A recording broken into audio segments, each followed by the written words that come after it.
જય ભોળાનાથ મિત્ર, સ્વાગત છે તમારું શ્રવણ ધુમણિયાના મિની બ્લોગમાં. તો આજે છે આઠમ મિત્ર. તો આપણે આજે ચોથો દિવસ થઈ ગયો છે આપણો આઠમનો, બરોબર. તો નાહી ધોઈને ફ્રેશ થઈ ગયા છીએ આપણે. તો ફેમિલીવાળાને પૂછ્યા આજે પ્લાન શું છે. લગભગ તો ફરવા બરવા જઈશું ક્યાંક. તો મિત્ર આપણો પ્લાન થઈ ગયો છે માળનાથ તરફ જવાનો. તો ચાલો હું તમને માળનાથ બાજુ લઈ જાઉં.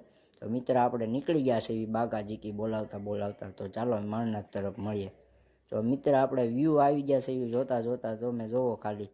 ભાવનગર વટવી પછી વ્યૂ એક નંબર આવો મિત્ર બધી બાજુ. તો ચાલો આપણે માળનાથ તરફ જઈ રહ્યા છીએ મિત્ર, વ્યૂ જોતા. ઓકે, કન્ટિન્યુ ચાલો.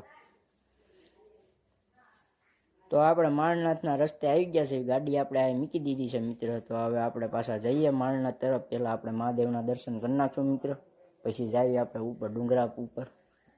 વરસાદ ન આવે તો સારું હો મિત્ર. આમ જોવા લો મિત્ર, આપણે દર્શન કરીને આવી ગયા છે. તો તમે પણ જોઈ શકો છો મિત્ર, થાકી બહુ ગયા હો. પણ યાર ગરદી રહેતી હતી મિત્ર, જોઈ શકો છો તમે ગરદી કેટલી છે.